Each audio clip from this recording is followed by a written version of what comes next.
इस कहानी का नाम है भूतिया होटल। यह कहानी एक भूतिया होटल की है जो कि एक बहुत बड़े शहर में स्थित था। इस होटल में बहुत सारे यात्री आते जाते थे, लेकिन कोई भी यहाँ बहुत देर तक नहीं रुक पाता था। हर रात जब रात का समय होता था, होटल के आसपास अजीब और भयानक आवाज़ें सुनाई देती थीं। वहाँ पर चीखें, रोने की आवाज़ें और अनदेखी शक्तियों के अलार्म सामने आते थे। बहुत सारे यात्री इन भयानक घटनाओं के बारे में रिपोर्ट कर चुके थे, लेकिन उन्हें कोई यकीन नहीं करता था। एक रात एक विदेशी यात्री इस होटल में ठहरा।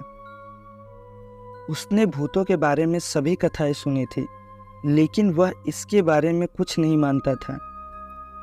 रात को जब सभी सो गए तो वह सोने की कोशिश करने लगा, लेकिन एक अद्भुत घटना उसे अपनी मतवाली नींद से जगा दिया।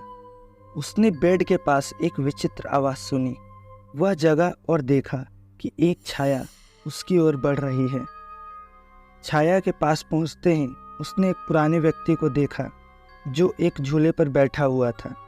वह व्यक्ति अपनी आंखें घुमा रहा था और दिखाई देने वाले थे कि उसे चोट लगी हुई है। उसने कहा, तुम यहाँ क्या कर रहे हो? यहाँ सोने के लिए जगह नहीं है। विदेशी यात्री बहुत घबराया, लेकिन उसने अपनी हिम्मत बनाई रखी और कहा, मुझे नहीं लगता कि तुम असली हो, तुम बस मेरा मजाक उड़ा रहे हो। तो उस भूत ने तालीम देते हुए बोला, अगर तुम मुझे नहीं मानते हो तो मेरे पास आओ। विदेश यात्री ने पूछा कि मैं इसका परीक्षण करने के लिए इसके पास जाऊंगा। धीरे धीरे वह उसके पास बढ़ता गया। जब वह उसके पास पहुंचा तो उसने देखा कि उसकी जो छाया थी वह उड़ गई है और वह व्यक्ति भी गायब हो गया। विदेशी यात्री ने देखा और हैरान रह गया। फिर से वह बेड पर लेट गया और सो गया।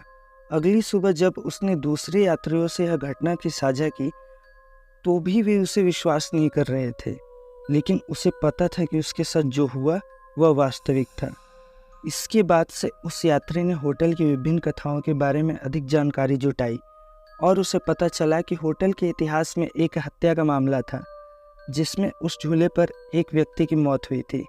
वह व्यक्ति आज भी घोस्ट के रूप में अभी तक होटल में मौजूद था और उसे शांति नहीं मिली थी। इस कहानी से सबक यह है कि हमें अन्याय के खिलाफ लड़ना चाहिए और जिसके पास दुर्दैविक शक्ति होती है उसे उसकी शांति दिलानी चाहिए। इसके अलावा हमें घोस्ट के मौजूदगी के बारे में संयम बनाए रखना चाहिए, क्योंकि हमें कभी कभी वास्तविकता और अस्तित्व के बीच का अंतर पता नहीं चलता है।